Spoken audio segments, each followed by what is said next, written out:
ফ্যাসিবাদের লোকরা তো এখনো আছেন বিভিন্ন জায়গায়, তারা তো ঘোরাফেরা করছেন, তাদের প্রচুর অর্থ আছে, বৃত্ত আছে, তাদের টাকা আছে, পয়সা আছে। তো ফ্যাসিবাদের প্রবল প্রতাপ এমন যে ইউনিভার্সিটির মধ্যে বিরোধী দলের কোনো জায়গা ছিল না, কোনো স্পেস ছিল না, কথা বলার কোনো সুযোগ ছিল না।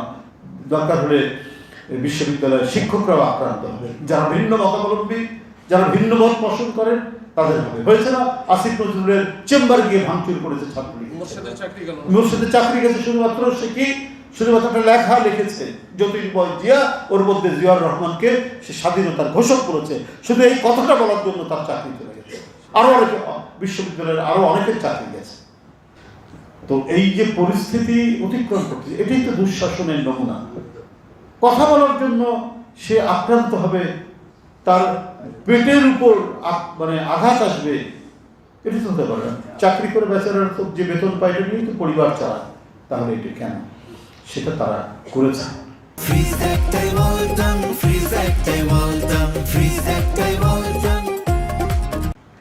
এই করেছিলেন বলেই ক্ষোভ জমা হতে হতে সেটার বিস্ফোরণ হলো জুলাই। জুলাই হচ্ছে দীর্ঘদিনের যে সঞ্চিত ক্ষোভ, সেই ক্ষোভের চূড়ান্ত বহিঃপ্রকাশ হচ্ছে জুলাই। আর জুলাই চেতনা কি? দেখুন, অন্য যে কোনো আদর্শ সেটা তো মনে থাকতে পারে, আর চেতনা সেটা হচ্ছে হৃদয় দিয়ে হৃদয়ঙ্গম হয়, যেটা হৃদয়ের মধ্যে যেটা বাসা বাঁধে সেটা হলো চেতনা, সেটাই হচ্ছে স্পিরিট। তো জুলাই চেতনা হচ্ছে এরকম হৃদয়ের মধ্যে বাসা বাঁধা একটা বিষয়। অন্যান্য যেমন চেতনা রয়েছে তেমনি চেতনা জুলাই চেতনা। সেই চেতনা হচ্ছে যে আমাদের বহুদলীয় বহুমাত্রিক গণতন্ত্রকে সুপ্রতিষ্ঠিত করা, আবার যেন নতুন করে কোনো ফ্যাসিবাদের আগমন করতে না পারে।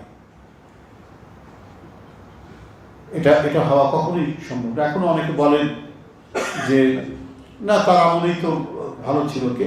ফ্যাসিবাদের লোকরা তো এখনো আছেন বিভিন্ন জায়গায়, তারা তো ঘোরাফেরা করছেন, তাদের প্রচুর অর্থ আছে, বৃত্ত আছে, তাদের টাকা আছে, পয়সা আছে, এটা নিয়ে নানাভাবে, আর বিশেষ করে সোশ্যাল মিডিয়াটাকে তারা প্রচণ্ডভাবে নিয়ন্ত্রণ করার চেষ্টা করছে, কারণ তাদের তো টাকা আছে। তো সুতরাং তো এইটা দিয়ে তারা এই বলানোর চেষ্টা করছে। কিন্তু আমি বলি, ইতিহাসের ছাত্র হিসাবে শুধু একটু বলতে চাই, যেটা ভাইস চ্যান্সেলর মহোদয় বলেছেন, এই ধরনের পতিত স্বৈরাচারের প্রত্যাবর্তন হয়, আর সেই ক্ষেত্রে আমাদেরও দায়িত্ব এই চেতনাকে